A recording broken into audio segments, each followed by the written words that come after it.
जय श्री कृष्णा, राधे राधे। हमारे YouTube channel में आप सभी का हार्दिक स्वागत है। आज हम वट सावित्री व्रत कथा को श्रवण करेंगे। वीडियो को लाइक करिएगा, चैनल को सब्सक्राइब करिएगा।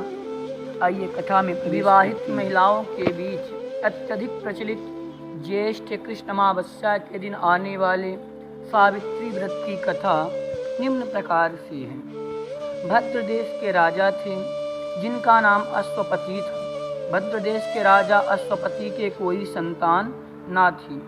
उन्होंने संतान की प्राप्ति के लिए मंत्रोच्चारण के साथ प्रतिदिन 1,00,000 आहुतियाँ दी। 18 वर्षों तक यह क्रम जारी रहा। इसके बाद सावित्री देवी ने प्रकट होकर वर दिया कि राजन, तुझे एक तेजस्वी कन्या पैदा होगी। सावित्री देवी की कृपा से जन्म लेने के कारण से कन्या का नाम सावित्री रखा गया। कन्या बड़ी होकर बेहद रूपवान हुई। योग्य वर ना मिलने की वजह से सावित्री के पिता दुखी थे। उन्होंने कन्या को स्वयं वर तलाशने भेजा। सावित्री तपोवन में भटकने लगी। वहाँ शाल्व देश के राजा दुमतसेन रहते थे। क्योंकि उनका राज्य किसी ने छीन लिया था, उनके पुत्र सत्यवान को देखकर सावित्री ने पति के रूप में उनका वरण किया। ऋषि राज नारद को जब यह बात पता चली तो वह राजा अश्वपति के पास पहुँचे और कहा कि हे राजन, यह क्या कर रहे हैं? आप सत्यवान, गुणवान हैं, धर्मात्मा हैं और बलवान भी हैं, और उसकी आयु बहुत छोटी है। वह अल्प आयु है। 1 वर्ष के बाद ही उसकी मृत्यु हो जाएगी। ऋषि राज नारद की बात सुनकर राजा अश्वपति घोर चिंता में डूब गए।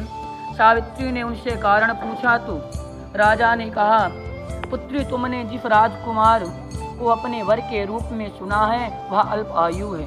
तुम्हें किसी और को अपना जीवन साथी बनाना चाहिए। इस पर सावित्री ने कहा कि पिताजी, आर्य कन्याएं अपने पति का एक ही बार वरण करती हैं। राजा एक बार की आज्ञा देता है और पंडित राधे राधे और कन्यादान भी एक ही बार किया जाता है।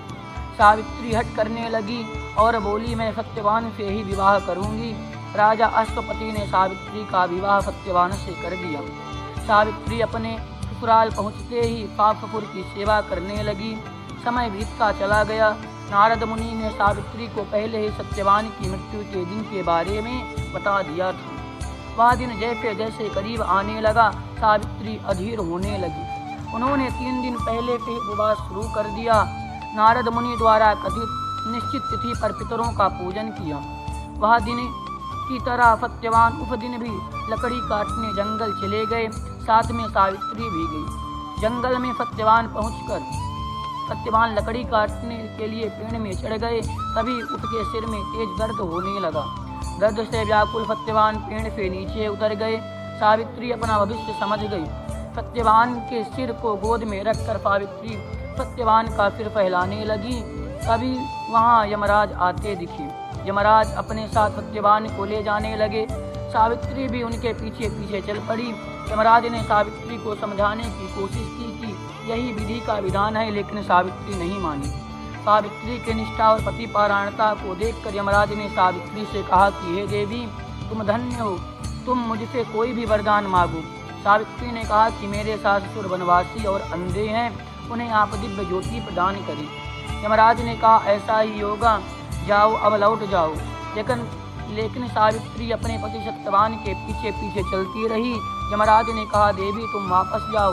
सावित्री ने कहा, भगवान, मुझे अपने पतिदेव के पीछे पीछे चलने में कोई परेशानी नहीं है। पति के पीछे चलना मेरा कर्तव्य है। यह सुनकर उन्होंने फिर से उसे एक और वर मांगने के लिए कहा। सावित्री बोली, हमारे ससुर का राज्य छिन गया है, उसे पुनः वापस दिला दें। यमराज ने सावित्री को यह वरदान भी दे दिया और कहा, अब तुम लौट जाओ। लेकिन सावित्री पीछे पीछे चलती रही। यमराज ने सावित्री को तीसरा वरदान मांगने को कहा। इस पर सावित्री ने 100 संतानों और सौभाग्य का वरदान मांगा। यमराज ने इसका वरदान भी सावित्री को दे दिया। सावित्री ने यमराज से कहा कि प्रभु, मैं एक पतिव्रता पत्नी हूँ और अब आपने मुझे पुत्रवती होने का आशीर्वाद दिया है। यह सुनकर यमराज को सत्यवान के प्राण छोड़ने पड़े। यमराज अंतर ध्यान हो गए और सावित्री उसी वट वृक्ष के पास गई जहाँ उसके पति का मृत शरीर पड़ा था। सत्यवान जीवांत हो गया और दोनों खुशी खुशी अपने राज्य की ओर चल पड़े। दोनों जब घर पहुँचे तो देखा कि माता पिता को दिव्य ज्योति प्राप्त हो गई है। इस प्रकार सावित्री सत्यवान चिरकाल तक राज्य सुख भोगते रहे। अतः पतिव्रता सावित्री के अनुरूप ही प्रथम अपने सास ससुर का उचित पूजन करने के साथ ही अन्य विधियों को प्रारंभ करें।